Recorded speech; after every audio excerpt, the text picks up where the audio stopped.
In an attempt to calm rising newsroom tensions at the Los Angeles Times, the paper was expected to name Jim Kirk, a veteran journalist and former editor and publisher of the Chicago Sun-Times, as its next editor-in-chief on Monday, according to company officials. Mr.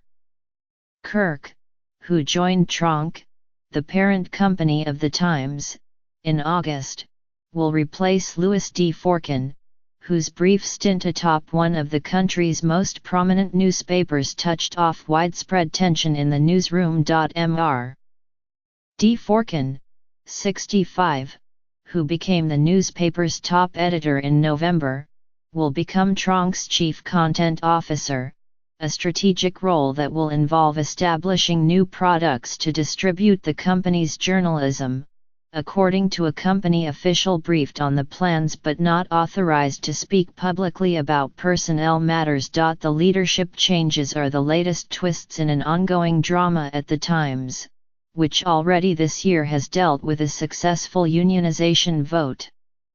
A leave of absence for its publisher and a swelling sense of mistrust in its newsroom. In an interview on Sunday night, Mr. Kirk, 52, conveyed a willingness to improve morale in the newsroom and calm the tensions between managers and Times journalists. "My message to the newsroom will be that we will be working together as one team starting tomorrow to do the best work we can," said Mr. Kirk, who has also previously served as the paper's interim executive editor. He added that his goal as the top editor at the Times was to double down our great coverage of California and Los Angeles and beyond.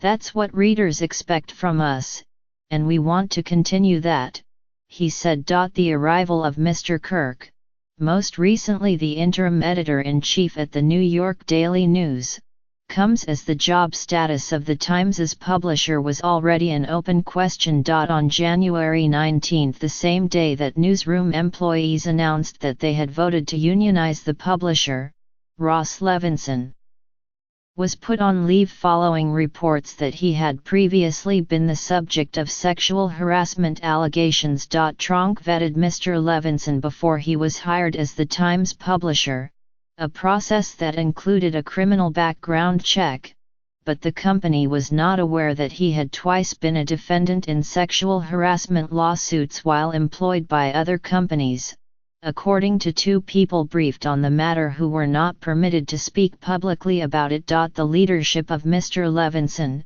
a former Yahoo executive, and Mr. D. Forkin, formerly the chief product officer at Forbes, has been marred by unrest among newsroom employees. At Forbes, Mr. D. Forkin was known for broadening the company's native advertising offerings, including introducing a product that allowed advertisers to contribute material alongside Forbes articles.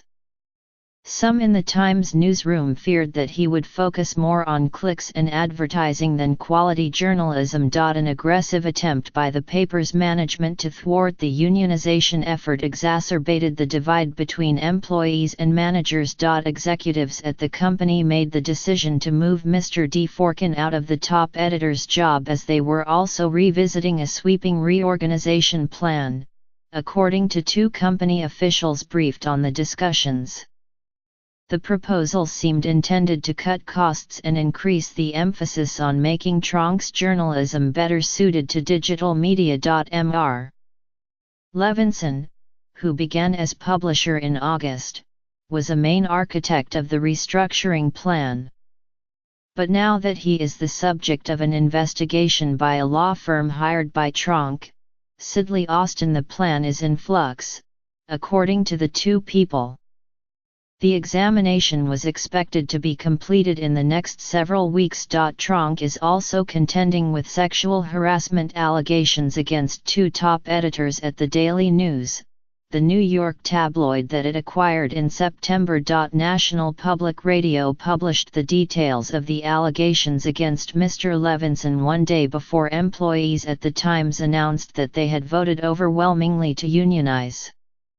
The NPR report unleashed long-simmering frustration and anger among employees, many of whom said they felt their managers, including Tronc executives, were jeopardizing the quality of the paper's journalism. Several journalists at the Times said they worried that the company, eager to stanch the steady stream of reports other news organizations were publishing about it, had begun monitoring their phones and computers in pursuit of leaks. Two journalists said they had been warned that the company was monitoring employees' emails. In a statement, Tronc said it was committed to respecting employees' privacy. There's never to our knowledge been a situation where the company is monitoring people's emails, the company said. Under the reorganization proposal, newly hired editors would supervise reporting that could be fed to all Tronc publications, which include the Chicago Tribune and the Baltimore Sun, according to several people briefed on the potential restructuring. That system, two of these people said, would also include the creation of new sites operating outside of Tronc's existing publications that would generate their own revenue. It would rely on Tronc employees and outside contributors who are not part of any existing Tronc newsroom. The future of the Washington Bureau, which includes some 20 employees from Tronc's various newspapers, was also under discussion, according to people briefed on the plan.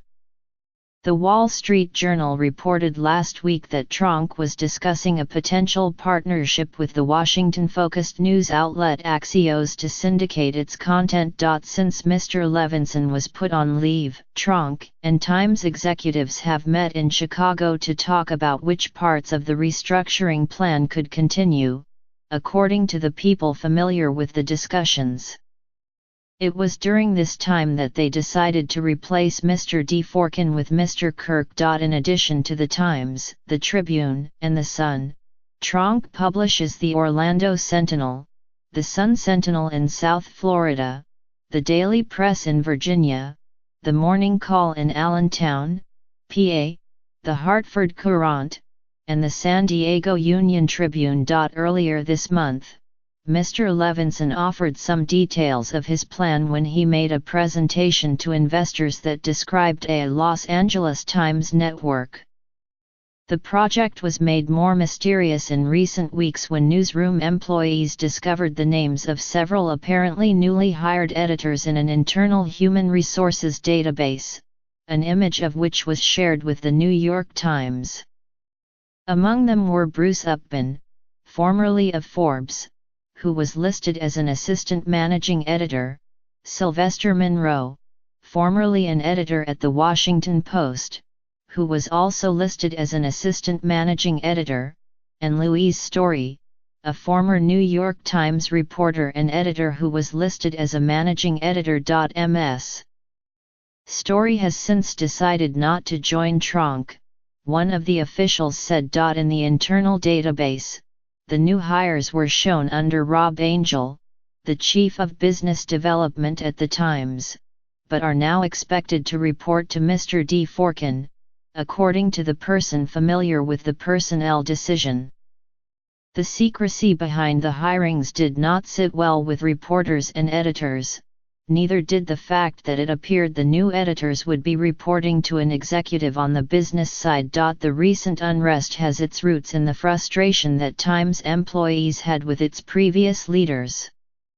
Last year, some grew critical of several top managers including Devan Maharaj, the editor and publisher, in part over the handling of an investigation into the former dean of the medical school at the University of Southern California.